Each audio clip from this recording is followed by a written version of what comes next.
Whenever we bring up the Holocaust or Holocaust literature to a class of students for the first time, there's a question that's asked of us without fail. It's like a metaphysical certitude. It is always going to happen. It's just a matter of when that question is coming.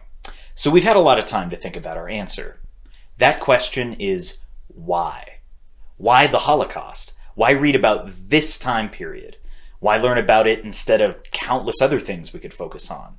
It's been a lifetime since it happened, so how is it relevant? What does it matter? Now, in some very rare instances, this is asked by a student in bad faith, and the kid's just trying to push some buttons. But this question is much more often than not asked by a student who's just curious. Of all the things that we could learn or read about, why would someone choose to study this era of history and the vast canon of writing that came out of it? January 27th is International Holocaust Remembrance Day, so I think it's a good time to answer this question. But also, Holocaust education is under attack. Again. Bills and policies continue to be introduced across America to try to tie educators' hands and use parent groups to censor lessons, so let's spend a moment defending this invaluable field of study.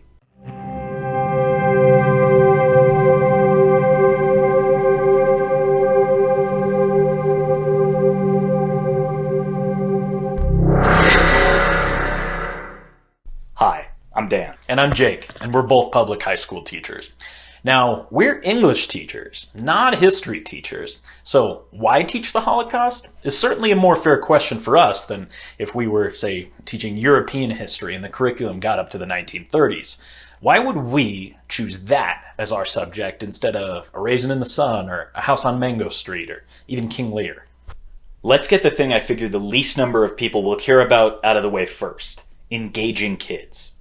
Teenagers are beginning to question the world around them and challenge the power structures that were invisible to them up until this point in life. Holocaust literature appeals to those students who voraciously want to know why the world is the way it is. The Holocaust makes plain how those power structures can be used and abused and how they impact individuals. Everything from families losing their homes, society privileging an in-group, or even forcibly changing your name. The Holocaust mostly happened to your average, everyday people, which everyone can identify with on some level. So much of history is taken up by talking about dynasties and generals and presidents, but Holocaust literature puts the focus on people just like you. Well, it's a classic sort of thought experiment to ask what you might have done if the Nazis knocked on your door or your neighbors. Even if you don't explicitly ask that, study of Holocaust literature is constantly, implicitly asking each student to cast themselves in the roles of one of the many victims of the Holocaust. It is always pushing them to think about what's right, where they stand, and when a person needs to act. There's this video from the United States Holocaust Memorial Museum called Remember the Children, Daniel's Story, that we'll usually watch with a class early on in our study of Holocaust Lit. It tells the story of a child whose family becomes victims of the Holocaust, and students always ask if it's a true story. That Daniel character is actually a composite. He wasn't a specific real person, but I always make clear that it's not his story that happened to one child. It happened to countless children. And if there are any other teachers watching this, don't worry. We don't just teach Holocaust Lit because we like it as a subject. It can be used as a vehicle to teach almost any standard in your state standards and can fit into almost any curricular frame that your district may have you following. There's just such a vast store of interesting Holocaust literature to choose from, and it hits on so many goals and standards that you basically never have to worry about hitting those marks. The Holocaust allows for a depth of discussion that almost no other subject has.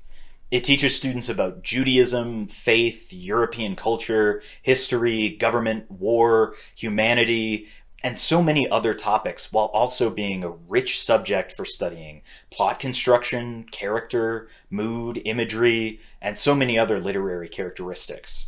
And importantly, it makes you ask tough questions and search for tough answers.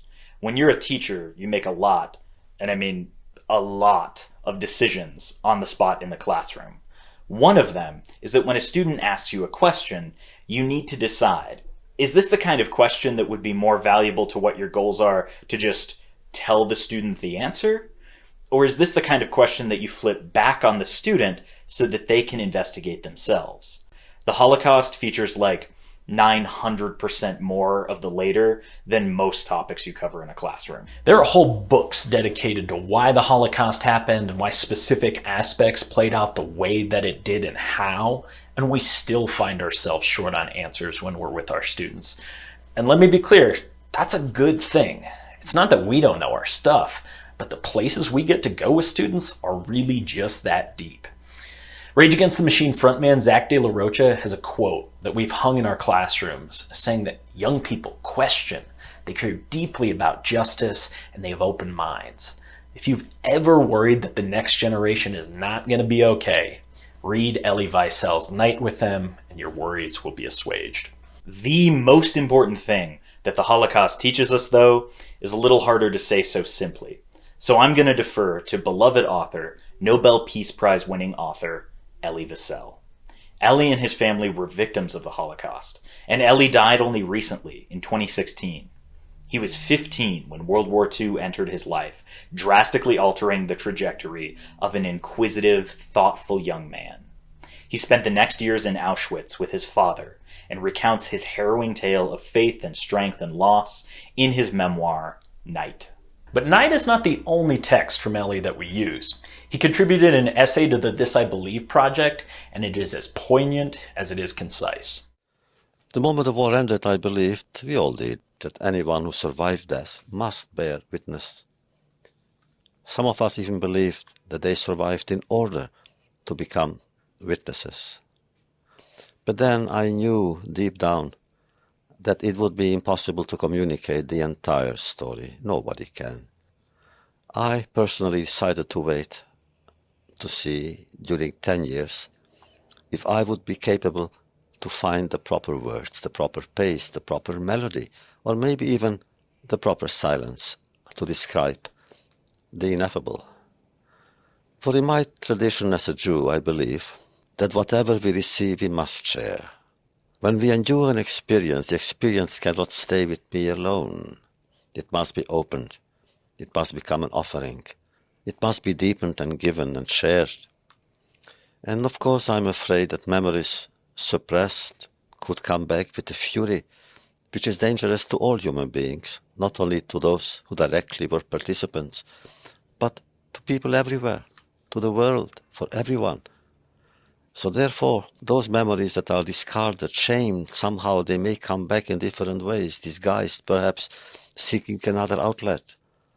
Granted, our task is to inform, but information must be transformed into knowledge, knowledge into sensitivity, and sensitivity into commitment.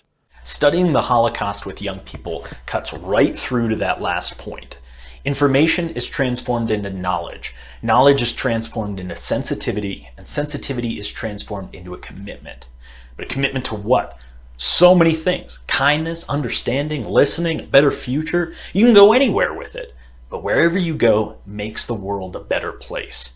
And really, transforming knowledge into a commitment to a better world, that's the entire point of education, isn't it?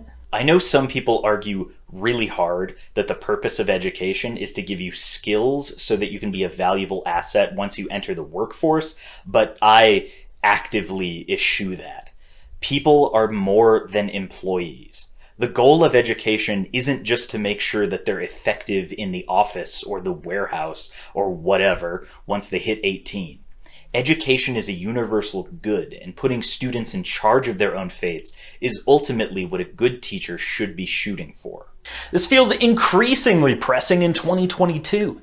In October of 2021 in Texas, we all heard about a school administrator asking teachers to balance their classroom libraries by, for example, if they have books about the Holocaust, students should have access to books with opposing perspectives. Just to be clear, Holocaust literature near universally offers a worldview that is profoundly anti-racist, multicultural, thoughtful, poetic, speaking truth to power, and human. The opposing viewpoint is racist, anti-Semitic, book-banning, profit-motivated, fascist, and deeply inhuman. Right now, Senate Bill 167 in Indiana proposes setting up committees of community members to pre-examine lessons from teachers and all parents to opt their students out of basically any lesson determined objectionable. Bills like this are about curtailing and narrowing curricular scope, not to mention removing any kind of moral ground level. If I can't say the Nazis were bad and the Holocaust was wrong, can we deem anything at all to be wrong or hold anyone to account for their actions? There isn't really a balance to be struck here at all, and a culture-wide obsession with down-the-middle milquetoastiness is just getting out of the way for people like white nationalists to spread their messages. And I think we could probably go on for another hour about people wearing yellow stars of David to protest COVID safety measures and the multiple bills introduced to challenge access to books that America's right wing sees as indoctrinating. There is not a meaningful viewpoint on the anti-Holocaust education side.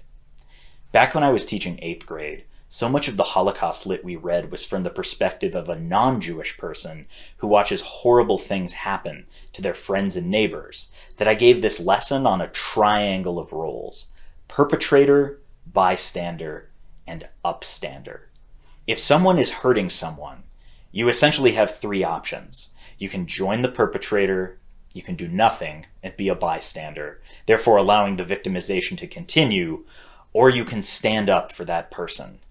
Those are the only sides here. We can write argument essays and deftly worded counterclaims and stuff like that all day. But when it really comes down to it, what changes hearts and minds isn't a good argument, it's stories. When we were in college, our professors talked in some of our education classes about imaginative rehearsal. One value of literature being that you gather the experiences of others to inform your own. And studying Holocaust literature keeps the focus on that. How can we, therefore, speak unless we believe that our words have meaning, that our words will help others to prevent my past from becoming another person's, another people's future? Yes, our stories are essential to memory. I believe that the witnesses, especially the survivors, have the most important role. They can simply say, in the words of the prophet, I was there. What is a witness if not someone who has a tale to tell and lives only with one haunting desire, to tell it? Without memory, there is no culture. Without memory, there would be no civilization, no society, no future. That's what the Holocaust teaches us today, anyway. That for the future to be better than the past, children must know from the outset that their stories matter. They must share their words and consume the words of others by reading, writing, thinking, and telling stories. And that is pretty much the most human thing I think you could ever do.